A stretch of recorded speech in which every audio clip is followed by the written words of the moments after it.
this evening. This one is going to be on part 3.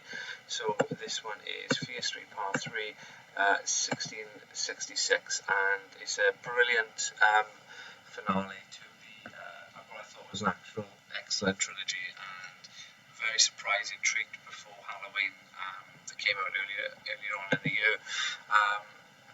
I will say, overall, before I finish off this last review, I thought this was... I never heard of these R.L Stine books before. As much as, I'm getting on in years now, I probably will find an excuse to introduce these books to my girl as she grows up a little bit, because I love the original Goosebumps books when I was a kid.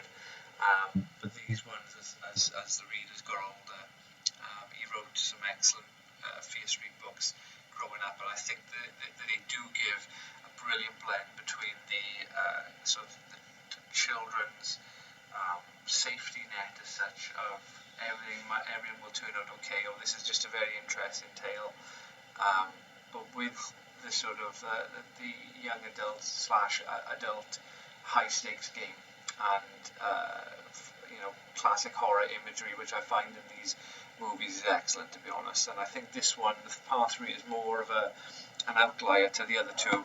I think the first two movies are very much a good sort of homage, if that's the word, and a bit of a nod of the cap to two of the best decades in horror, which was the from 1975 onwards to 1988, and then from 1988 on through to 2000. So those two sort of overlapping 2 or 3 decades were pretty much the golden era, I would say, of horror movies, particularly the characters and the sort of the killers and the types of horror that you were seeing as well.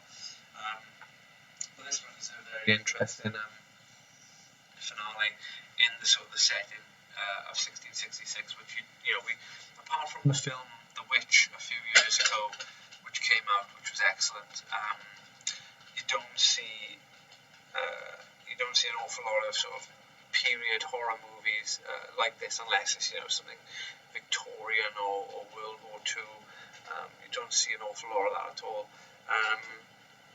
But this one, I thought the sets were superb. I thought the costumes were brilliant. The language and so the use of the English was brilliant as well. Even the dialects they were using was very very well done.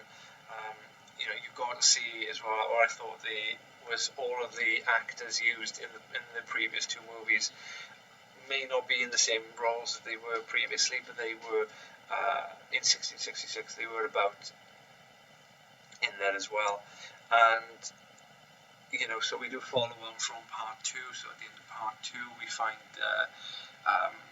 that the grown adult Ziggy, Gillian Jacobs, Dina, Sam, and Dina's brother have got to reunite the hand of the witch Seraphia with the body and at the tree in the Shadyside Moor. And whilst they do that, Dina has a nosebleed and is transported back to 1666. That link with the witch is established, and effectively this movie acts as a retelling of the witches, of the actual events that were led to the sort of the possession witch of Seraphia that the Shadysiders have always known and feared. So we get taken through the sort of the old colonial town of Union, and we're meeting the characters. It's established even in this one again is the relationship between Dina and Sam, effectively playing their different roles in this movie though. And what we have here in this one is I thought was a fantastic setup. Where we have Sarah finds the Book of Black Magic, which is pretty much the source of all of these problems in the entire trilogy, and there's a pastor in this that I don't think I've ever seen anything as creepy as this in a horror movie, whether it's been for kids or older as well. But this Pastor Miller starts acting very strange. So something from the book or somebody has sort of cast a spell over this pastor, and there's an infamous scene in the church with the children. And I think, if you've seen that, you'd be pretty creeped out, and it was pretty horrifying, to be honest, as well. But there's that scene in the church where his eyes are gone, and they've got to try and take down this pastor as well. So, but we know after that particular scene that he is not the emanation of this evil, the original evil through the trilogy. And I think if you've made it to this point, you've seen it on Netflix. So I will give you 2 seconds spoiler alert to either pause the video to come back and rewatch what I'm about to say. So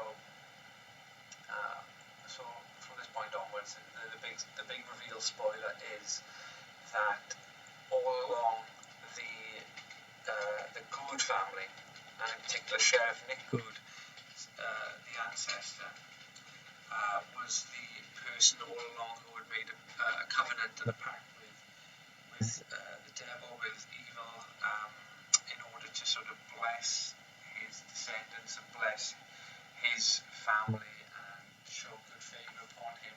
That there would be a sacrifice of some sort down the ages whenever there was required to be one. Hence, where we get a succession of serial killers going from 1666 sporadically through the years all the way through to 1994. The reveal I thought was absolutely brilliant, and I think that it makes a fantastic logical sense through the entire plot, and that thread is really well done.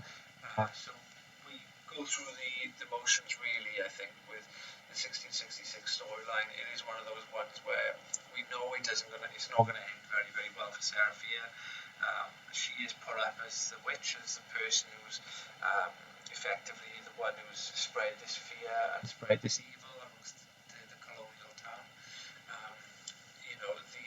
Nick Good's ancestor is the one effectively who rustles up a bit of a mob, and they accuse Seraphia of being a witch, in as much as they despise her being gay, and that's kind of alluded to as well. Maybe a little bit of 21st century sort of projectionism onto that time period, but I understand where they were getting at with that. But I think that she does inevitably take one for the team. Seraphia, played by Dina, and the actress who plays Dina, I should say. And in order to save her, the girl who plays Sam, she takes one for the team and is killed. But that sort of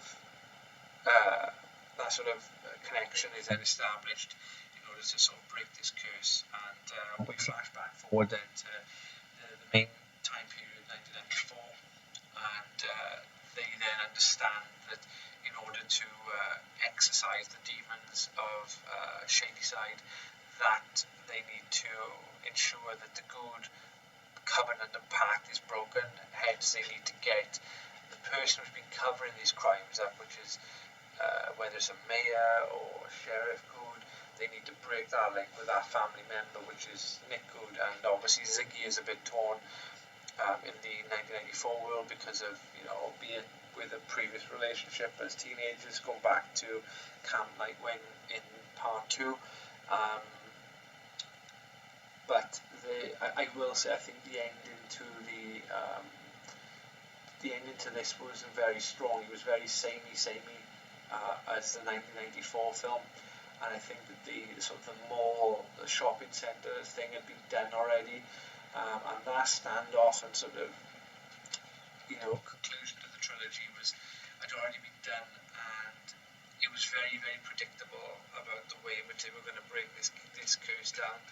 The resolution for it was excellent, and hopefully that they make another couple of Fear Street inspired, maybe another trilogy, but with a different cast and a different storyline similar that overlaps. But I will say, I think that it's not through any fault of their own. I think that you rarely see trilogies that have a very, very strong, or even the strongest part of the trilogy be the third part.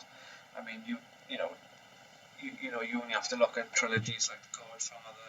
Part 3 is obviously the weakest one.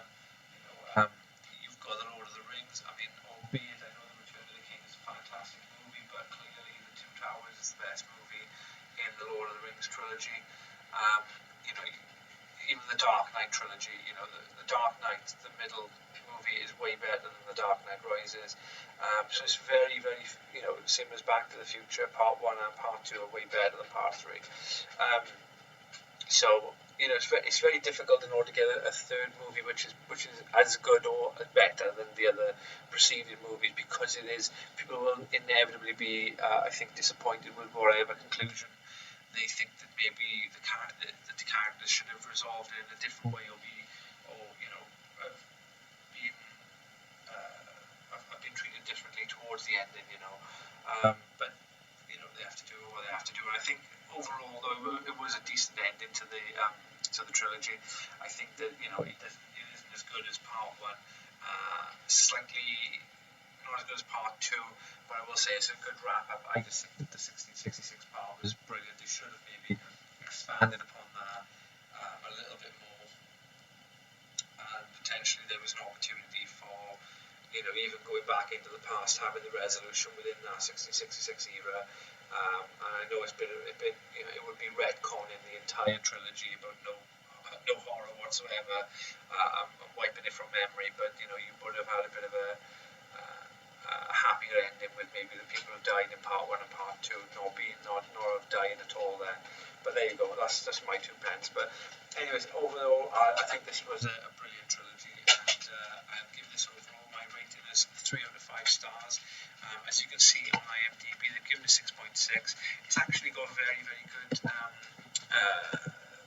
audience score and critic score on Rotten Tomatoes, but I think that critics score is in as much as praising the trilogy overall. Like, you see this quite often where, like in the Lord of the Rings trilogy, where they showered the Return of the King with Oscars, whereas I thought that the stronger film was The Two Towers, and maybe that should have been given the award. But you know, it's a bit of a delayed tap on the back, I think, for the third movie. Anyways, I hope you enjoy this, and let me know what you think about it. It's a brilliant trilogy, and I would say for any horror fan to check it out. It is great, and